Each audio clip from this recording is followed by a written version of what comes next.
So you're let's call it 240. Yeah, a little hold cost. Yeah, that's right. Yeah, Okay. plus maybe a little Let's call it 250 with everything. Yeah. And you sold it for how much? 540.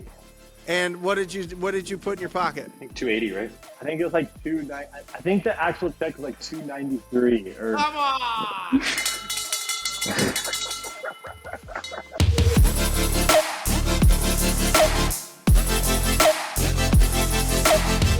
The real estate business is absolutely remarkable. There are so many different opportunities out there all over the place. It's, fundamentally, we start building our business off of ugly houses, right? We find some properties that obviously the property owners have personal problems with these properties and they need somebody to take that off their plate, and we step into it and we start understanding, okay, there are people every single day out there that want to trade price for speed and convenience. We see these properties all over the place, but some of the properties that we don't see are some of the best deals. Some of the properties that we pass by and we don't really, our antennas aren't tuned on to see the opportunity there. Well, after this podcast, your antennas are going to be tuned on to finding some interesting and some incredible opportunities, because I have two incredible wholesalers, two incredible real estate entrepreneurs out of Nashville, Tennessee, that are going to break down why they believe that land and duplexes are the best deals that they do. It is my pleasure to bring on to the Wholesaling Inc. podcast, Ishi Von Meyer and Morgan Less. Welcome to the Wholesaling Inc. podcast, guys. Thanks for having us, Brent. You're awesome. Thanks, Brent. Well, you got it. So listen, you guys are 50-50 in your business. You guys are 50-50. 50% of your deals are land deals. The other 50% are mixed up with small residential properties, 1 to 4 units. And but you're finding your biggest deals are these land deals that are in neighborhoods. These aren't like rural, they don't have horses running on them and, feral cats all over the place. These are properties that are in desirable areas. Is that right? Yeah, like infill lots. So the utilities are already there, water, sewer already there. Not that complicated. Like really, like the 25% rule, 20% rule applies, and there's nothing too crazy going on with them. Really easy to understand. Ishi, what does that mean, 20 to 25% rule? It means that the price you can buy the land for is like 20 to 25% of the finished value of what you can build on it. And that's generally like what we'd expect the builders to pay. So we're expecting that we'll be able to sell it for 20 to 25% of the finished value often. So if a property brand new sells for $500,000 in Nashville, you're selling that piece of land for $100,000 to $150,000, $125,000. Correct. Often, yeah. Amazing. And why aren't builders just finding these deals themselves? Why aren't they just going, oh, there's only 500 lots in all of Nashville for us to go and make offers on? Why don't they just do it in-house? Why do they need you guys? Yeah, they're trying for sure, and I think they do like relationships with realtors, but if they have to focus on the construction and managing the subs and the rest of the details, like they're not in like the nitty-gritty of like calling all day long, following up, like having those like TTP conversations and building rapport with sellers. Like they don't want to spend all their time talking to sellers and getting a bunch of AVs and doing all follow-up.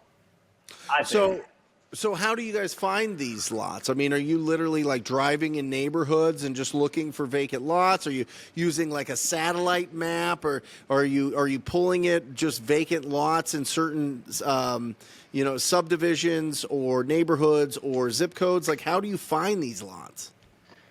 Yeah, like when we first started, like we did a bunch of driving for dollars.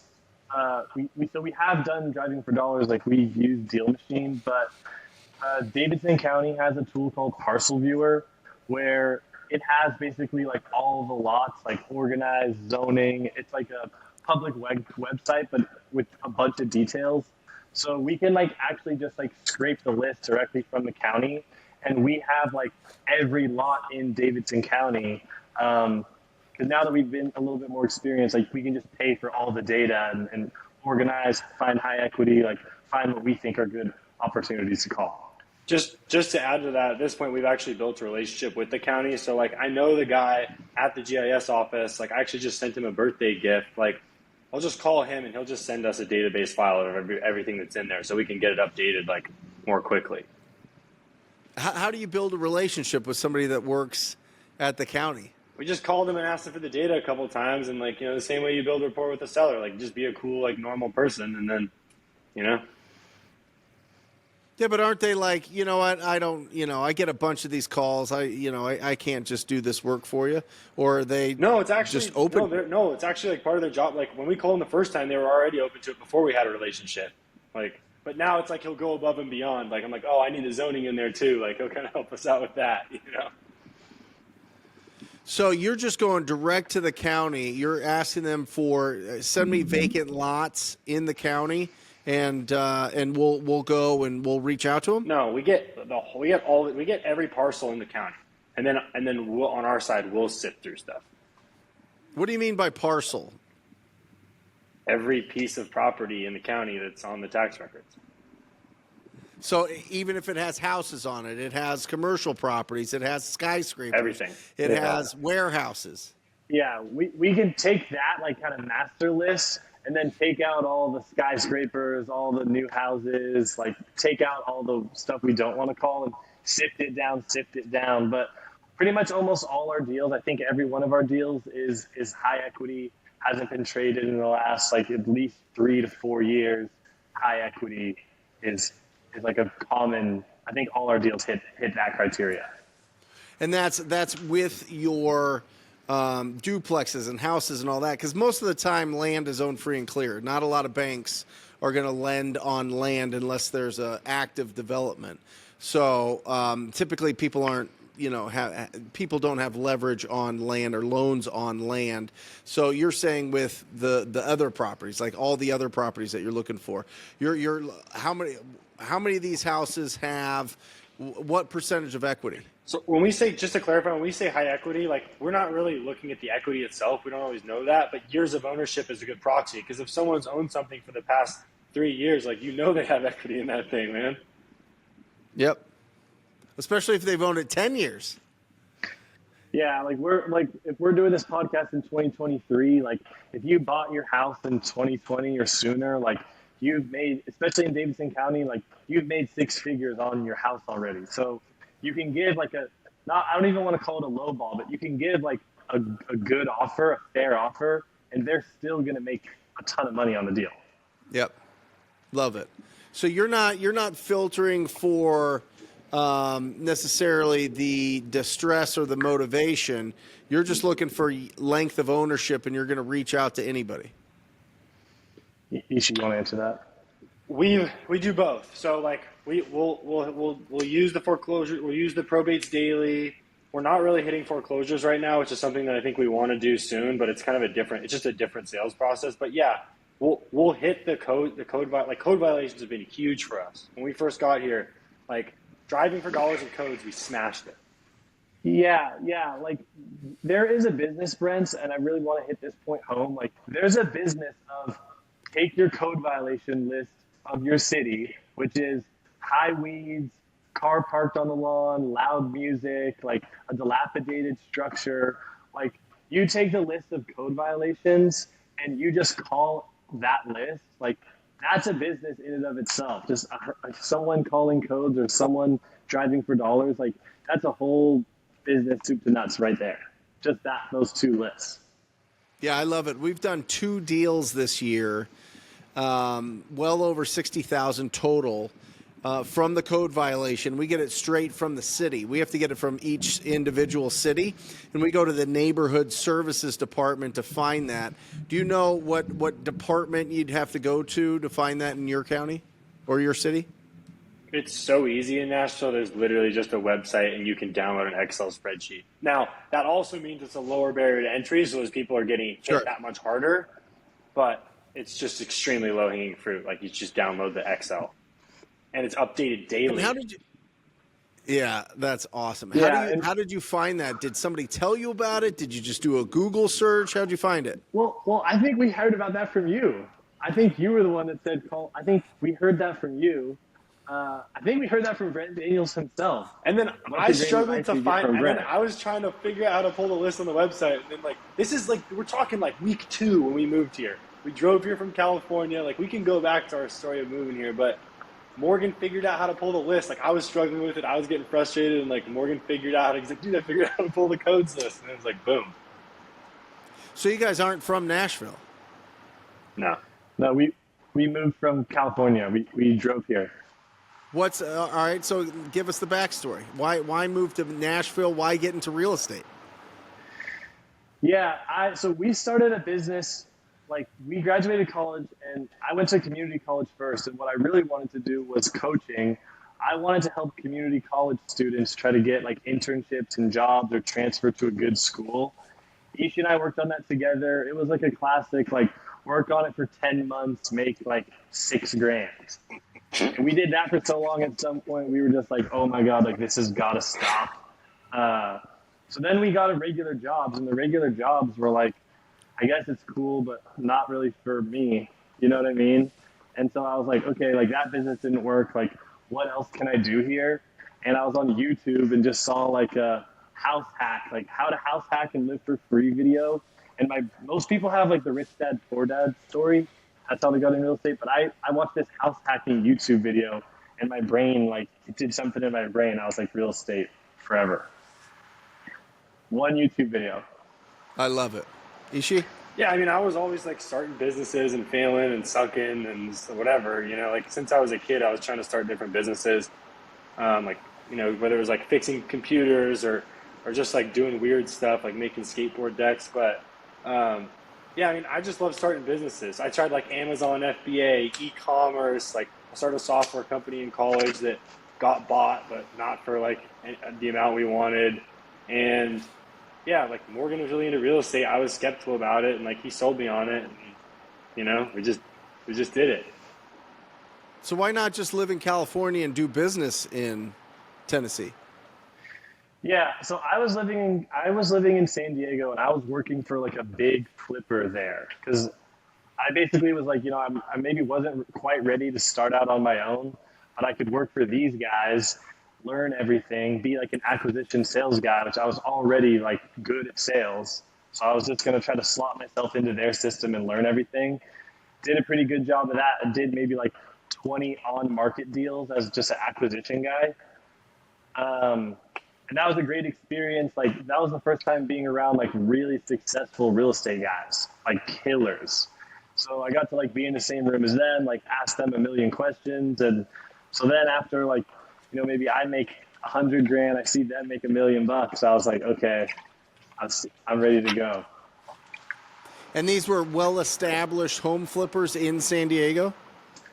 Extremely well established, like knew everything. Like they do, I would estimate like 10 deals a month, like full systems for like off market, on market, like in-house construction team, like own a bunch of doors. Like these guys are really good at real estate. Like they're like awesome dudes. Like they're sharks. And were you guys getting more deals on market or off market? They had a great like email blast agent strategy. And so that I saw them do really well with that. But the issue with off market obviously is like sometimes timeline's not always there. But if it's on market, you know, they're ready to sell right now. So I would say maybe 50-50. But when I did this, it was also during COVID. And where I really got started was calling pending listings. Mm-hmm. Calling pendings, hey, how's your escrow going? How's your escrow going? How's your escrow going? If you make 50 of those calls, the 50th call you make on average, one of the agents is going to say, my investor's jerking me around. Like, can you please put in an offer right now, please? And boom, like that's a great way to do deals too. That is the second time that has been mentioned on the podcast, and I think it's a powerful strategy. Put backup offers on properties that are under contract. Call them up. See if things are getting wiggly. See if the buyer's actually going to perform, or if they're just tying it up with hopes and dreams and they tied it up too high and they're trying to beat them up on price to get it lower and lower and lower to get a better deal. It happens every single day. Happens every single day. So find really good, find these properties that are under contract and start putting in some backup offers, or at least planting seeds of a backup offer, and watch what happens. It's really powerful, especially the properties that need a lot of love, especially the properties that went off the market really fast because they had multiple offers, and the agent is sitting there going, okay, well, this offer is not going to work out. I had 15 other offers that I can go to, but who's really being the loudest? Who really wants this deal? And what happens is the other 15 disappear. The other 15 are just, they go on to whatever other properties are popping up on the market. And if you stay in the ear or in the mind of that listing agent, you can get some deals for sure. Yeah, exactly. And that works for on market, but off market too. Like, it really is a timing game on the highest level. It's like, who caught the seller at the right time, who caught the agent at the right time. And so it's a timing game. And one of the things that you say that I love is, like, we're not even deal creators, like, we're just deal finders. That's right. Which is an amazing concept that maybe you could talk more about. But that's, like, it's so true. Yeah, we're deal finders. We're not going to convince anybody to sell their property. Right? They got to want to sell their property. And not only that, they have to want to sell it with the speed and convenience being the most important part of that process. They just want to be done with it. They don't want to think about it. So they will trade price for speed and convenience. Because the fact is, if you're not getting full-blown inspections, you're not getting warranties, you're not getting things repaired, there is significant risk that you run into that investors, real estate investors, flippers, buy and hold guys, everybody runs into if you buy that property without doing a full-blown inspection. And that's why people understand that, and that's why they go lower in their price. Not everybody, not most people, but 6 to 10% statistically of the real estate sales happen that way. And that's the world that we live in. That's the space. That's if it's one big pie of how many houses sell in a year, we're that 6 to 10%. And if you focus on that, you're going to find some amazing deals. Deal of a lifetime comes around once a week. That's an old Dolph DeRoux saying, and it's the absolute truth. And you guys have a really juicy deal that maybe we'll talk about later and ring the victory bell. Maybe we'll ring the victory bell a couple times because you guys have an outstanding land deal that we're kind of arguing about, and on the exit strategy, but also maybe we'll break down a deal that you've closed and gotten paid on, and ring the victory bell. But so you guys have been doing this 2 years, 3 years, 2.5 years? 2 years. How many deals have you done? Done maybe like 30, 35. 35 deals in Nashville, guys. Yeah. If you're watching this, Nashville proper, Davidson County. Except maybe one or two deals in a different county, like Davidson County. And you guys are growing the team. I mean, we have had extensive conversations, the three of us, on when to hire and and who to hire and what personalities. And now you've got 2 acquisition managers, right?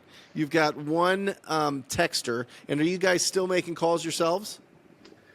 Not at the moment, and we much prefer calling to texting. We're just trying to focus on, like, getting our texting right.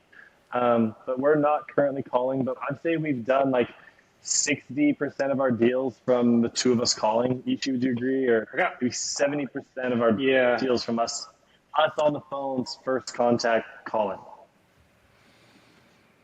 Yeah. I mean, listen, 50, you guys are phenomenal on the phones. Us call. I'm just looking at the numbers. Yeah, right around there.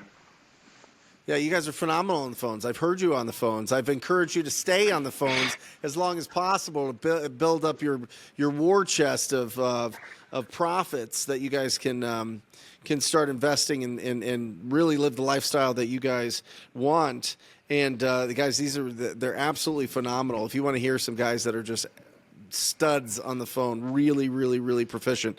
Both Ishii and Morgan are phenomenal. So, yeah, I've encouraged these guys to stay on the phones as long as possible. It sounds like you're transitioning, though, and in your lead generation, you have outsourced at least a texter, and I believe you're bringing on some callers. Is that right? Yeah. Awesome. Yeah. I mean, I love cold calling, obviously. Like, I love it. I love it, love it, love it. We just wanted to try to like kind of laser focus and get the texting right before ramping up the calling. But like, yeah, in a very like next 1 week, we'll ramp up calling again, and like it couldn't come fast enough. And what do you guys prefer, calling on vacant land versus some of the single family or duplexes? If I had to say one preference, like I like both. I have no issue with both, but what I really like is absentee owner. I don't know if Isha, you agree with that, but like, give me anything absentee owner, because what you got to understand is when a seller lives at the house, there is emotional attachment. You can't really help it. You can't help but like look and see what your neighbor's house sold for, and look to see what this person told you or what your friend told you your house is worth. But if it's a rental and there's some issue with the rental, or if it's vacant land, oftentimes sellers are just like, hey, like, I'm not emotionally attached to this. This guy called me on the phone. Like, yeah, I'd like to sell it. And so those conversations are way easier and way smoother. And like, high equity absentee owner is like, please let me call that list. And are you pulling that from somewhere, Ishii? Are you pulling it from a batch leads or a prop stream, or is this still coming from the county? We do high equity. We do high equity from the county, just because, I mean, like, there's really no point in paying for a list when we can just filter by the last day it was sold. That's in the data we get from the county. Like, we can filter by last traded date and, discount the interfamily transfer type stuff that's, for $0 or a small amount. So no, but we're not filtering for absentee. We kind of could based on the mailing address, but like, it's not really an exact science, because a lot of times, even when they are an absentee, they still have that as their mailing address. So like, True. So like, we're not really filtering for that. But when we see what are the deals that actually we end up like doing, very few of them are owner occupied. Got it. And that's just the people that are answering just don't live there. It's a rental property for them. It's not like it's you can filter by absentee owner lists from your county. Not an easy way that I've found. I mean, I'm sure it could be done, but we're not doing it right now. I think it's awesome, guys. This is different. You guys are doing something different here. You know what I mean? You're getting it from the county. You're calling everybody. You're not just going after just niche lists. And I think this is really smart for everybody that's listening here. If you feel like you're running into a wall and people are already know why you're calling, they already know what you're going to say, they're already like on their back foot and being in a defensive stance when you call, then start calling the people that you don't think you should be calling. You know what I mean? Maybe just call as many people that have owned properties for over 3 years as possible and see what happens there. See if you're getting a better conversation. Now, if you're calling those and none of them want to sell, then switch it up, right? But if you're running into that wall where you feel like people are just, it's too saturated and too many people are paying attention to specific lists in your market, then open it up. Listen to these guys. Listen to Morgan. Listen to Ishii. They're just doing it different here, and I think that's why they're doing 2 deals every single month that equal over 60,000 on average per month, is because they're going after the properties that maybe necessarily aren't getting hit up as much. Would you guys agree? Yeah. A lot of these properties are still getting hit up a bunch, but yeah, especially some of the weird stuff, some of the land, like, absolutely, those are not getting hit up as much. Like, people aren't really looking at them as closely. But one big differentiator, Brent, which I think is going to be good for the people watching this, is like, when you compete with the big guys have their employees calling, right? So if you're starting out, like, I would say single-handedly our best differentiator is if you get the business owner on the phone, the business owner goes on the phone and the business owner meets them at the property in person, like, you're really, really differentiating in a pretty red ocean where it's hard. In real estate, it's harder to differentiate.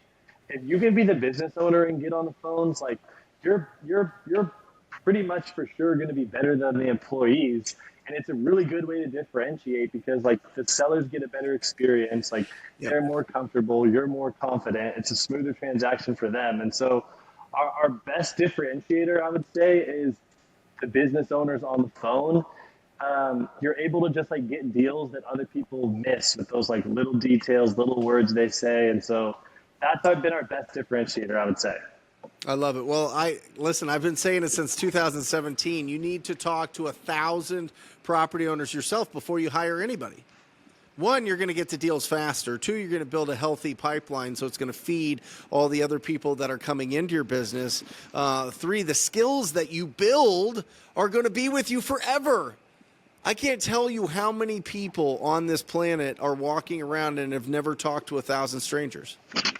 For real, like a real conversation. You know what I mean? Not like, oh, excuse me, oh, bye, oh, yeah. You're not just walking through public, but actually talking to people about purchasing their property. You do that to 1,000 people, you are going to be so incredibly powerful.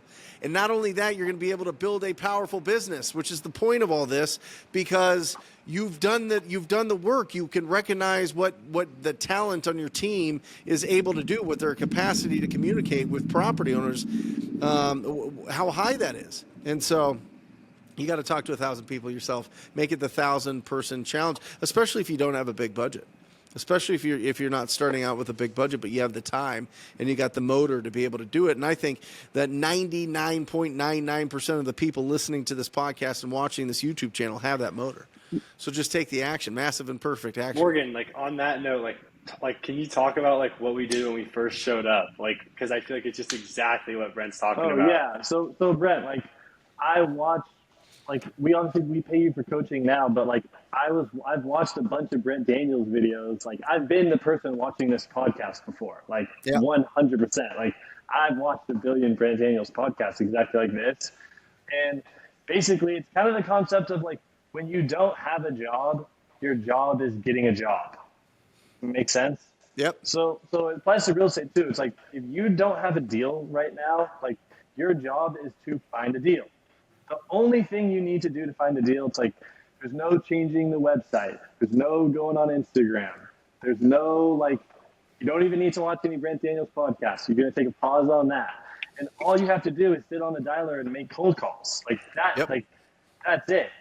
And so you have such a simple message, Brent, and like, it really resonates with us. And I feel like we've executed on just like exactly what Brent Daniels says, which is literally just talk to people, sit on the dialer, get your conversations up. And like, it really doesn't have to be more complicated than that, especially in the beginning.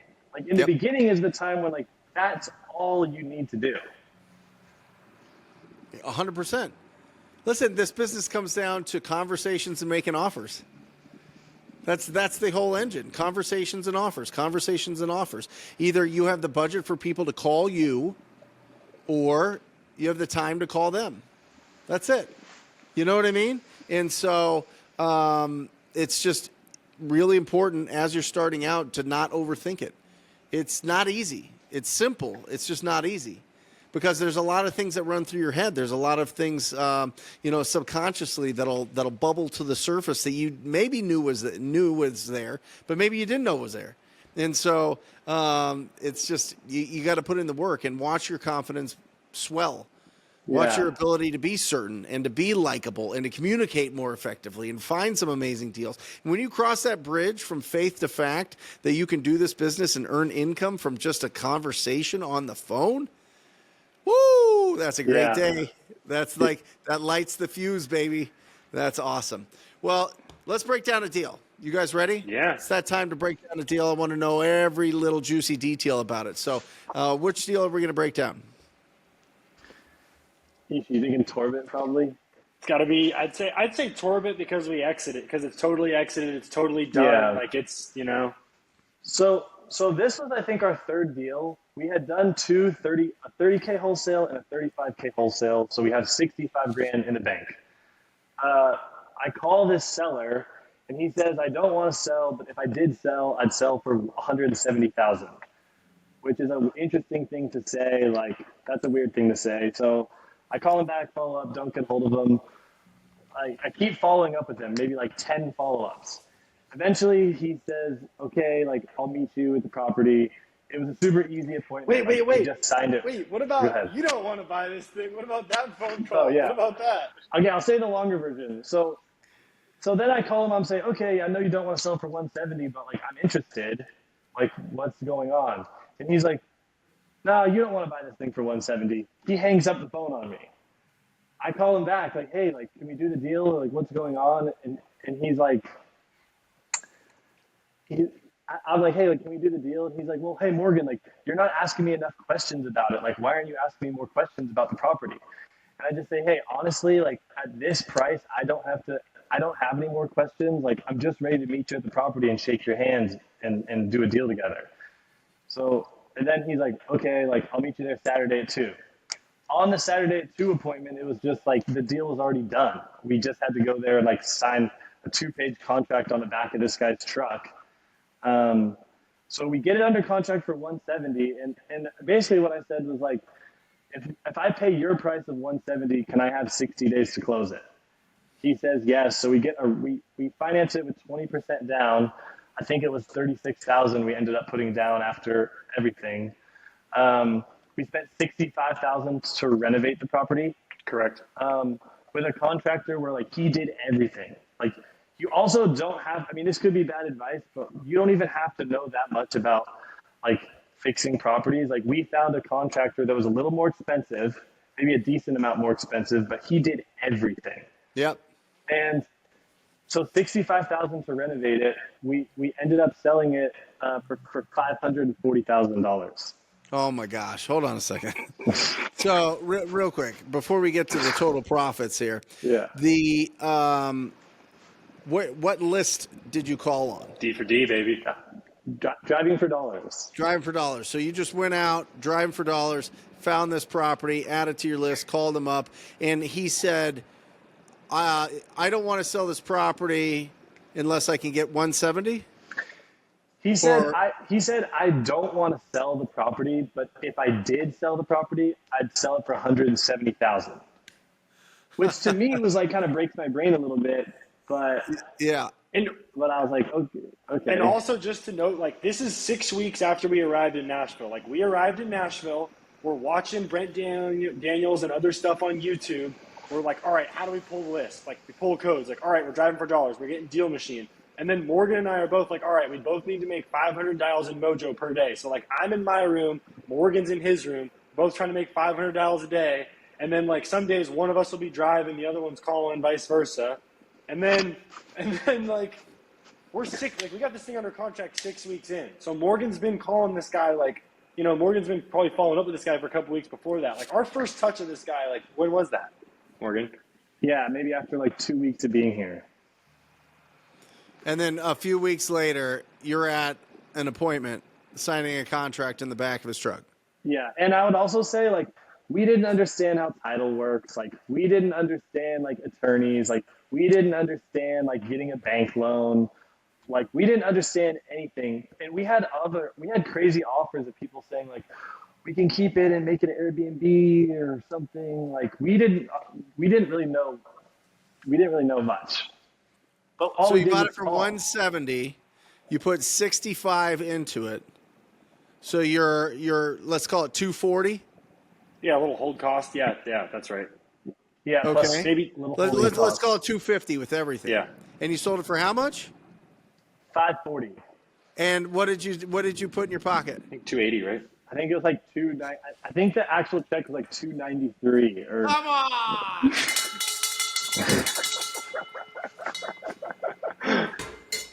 $290,000. I could be a little off, but it was either 293 or 263. Like we went to the title company. I got 280 in my spreadsheet after we tapped off some holding costs and some stuff that wasn't covered in the construction loan. Yeah. You go to a new city, all the way across the country. You're driving. You have no idea the neighborhoods. You're just driving, looking for opportunities. You see an opportunity. You get the address. You plug it into your Deal Machine app. You take that, you export it, you get the phone number, you call it, you have a conversation with this guy 2 weeks after being in a new town, And from that one conversation, you make $280,000 after you fix up this property. Yeah. Isn't this the best business? Yeah, we were pumped. We were pumped off that. Let me ask you this, Ishi. What'd you sell your tech company for? I don't even want to say, man. Not enough. Very little. Was it less than 280? Absolutely, a lot less. Right. Which one was more work? But I mean, it's not even. No, man.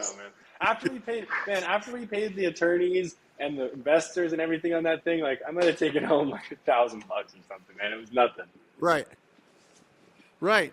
So $280,000. Listen, guys, and I did this early on. I did this in my 20s. I wanted to overcomplicate everything. I wanted to be the next pioneer in real estate. I wanted to have a real estate brokerage, and I wanted agents to go out there and door knock and find great opportunities, and I wanted to fix and flip, and I wanted to raise funds, and I wanted to do all these things.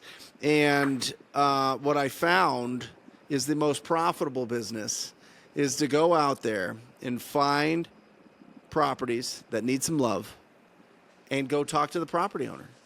And that's it. Everything else financially fell into place from that day forward. And I think you guys realize that. And you guys have had, you guys have had the wind at your back and the momentum going since that day. I mean, it's absolutely incredible. The biggest issue with that day is your expectation that it's going to happen all the time. Yeah. But we got another one like last month. I know. I'm pretty close.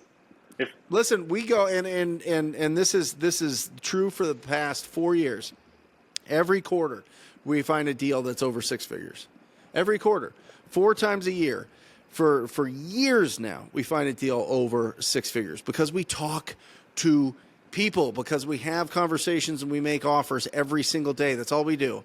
We keep it really, really, really, really simple. That's why I say the dumbest people in our business make the most money. And I don't mean like lowest IQ. I mean the people that understand what really moves the needle in this business, and it's finding the opportunities. And you guys are perfect examples of it. I absolutely love it. Congratulations. You guys have another deal that you guys have for a piece of land. You could easily, can we comfortably say easily, assign that deal for or sell that or double close or whatever and make $200,000? Yeah. And you guys are deciding whether or not to go down the path of developing that and then selling it for probably 4 times as much in profit. Three times as much in profit approximately, I'd say. Conservatively, very conservatively. Got it. Yeah, well, I already told you my thought. Get that thing sold, move on, and don't be distracted. But listen, there's 2 of you guys. If you want to go down that path, I understand. I've seen very successful people in this business. One person stays steadfast with the efforts on building up the wholesaling business to always have cash flow, while the other one gets into a different business, whether it be lending, whether it be development, whether it be fixing and flipping, whether it be building a rental portfolio. So because there's 2 of you, I'm not too offended that you want to develop this piece of land without any experience doing so. But I think that you guys, if anybody can pull it off, it's you guys. But if it were me, I'd sell that sucker right now and get it done and not be distracted with it. But interesting. Let's put it, actually, if you guys are watching this on YouTube, put it in the comments section what you guys think. Do you think that Ishi and Morgan should develop it or take the money and keep moving forward? Put it in the comments section. That would be awesome. And if you're listening to this podcast, now or $600,000 in year and a half. Yeah, put in the comments section 200 now or 610 years. So come on, man. Brent's a hater. Come on. I know. That's awesome. And yeah, if you're listening to this podcast, please jump on the Brent Daniels YouTube channel and find this incredible podcast interview and let us know what you think. Awesome, guys. How can people get a hold of you? How can people connect with you and just say congratulations, or they hear you and they just feel in their gut that they'd like to connect with you? Yeah, my Instagram is the best way to find me. It's just Morgan Adam Less. So my full name, Morgan Adam Less. And I'll say one more thing. like I have a lot of compassion for the people that are on the sidelines and haven't done a deal yet, because I've been that person before. So if you DM me, I will help you. Like I will give you advice. If you DM me and have a question, like an attorney question, a wholesale, how to talk to sellers question, like I will respond. Like I will answer your question, because again, like I've been that person who like is too scared to quit their job, which I don't know if you talk about that too much, Brent, but a lot of people are scared to quit their job. Of course. So I've been the scared to quit their job person before. I have a lot of compassion for those people. But Morgan Adam Less on Instagram. Awesome. Yeah, welcome to DM me as well. Like, I'll tell you everything I know for free too. At Ishivon Meyer. Hopefully that'll be spelled somewhere so you don't have to figure it out. But we'll put it in the show notes for sure, guys. Yeah. People will be able to easily connect. Awesome. Final thoughts on people getting started, and whatever words of encouragement you think will help them out. You got to shut up and call, man. Get some data in the dialer. Get a list. And skip trace it, put it in the Mojo dialer and call it. You don't need ready mode. You don't need call tools. Like, you don't need any of that right now. All you need to do is get a list, hit phones now. Awesome. Yeah. I would just say, not to get too woo-woo, but like the thing that's stopping you from making money right now, like there is a mindset component to it, right? It's like our fears, our anxieties, like our insecurities, like that's what's stopping us from like taking action.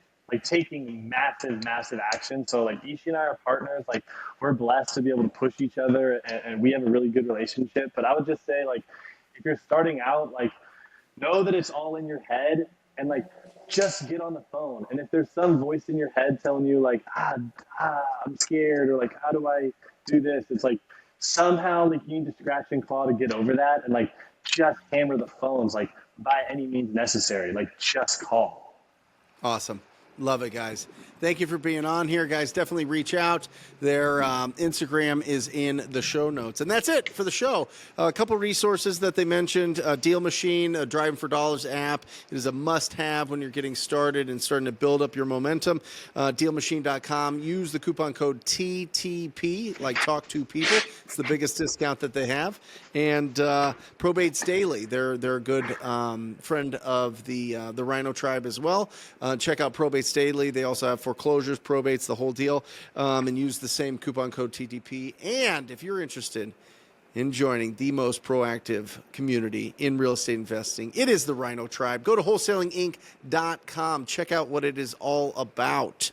If you are getting ready to build your business, you're getting ready to join an unbelievable community of people that are going to cheerlead you and support you and show you and pull you ahead faster and show you the way, go to wholesalinginc.com and sign up for a call. And we look forward to working with you personally. And that's it.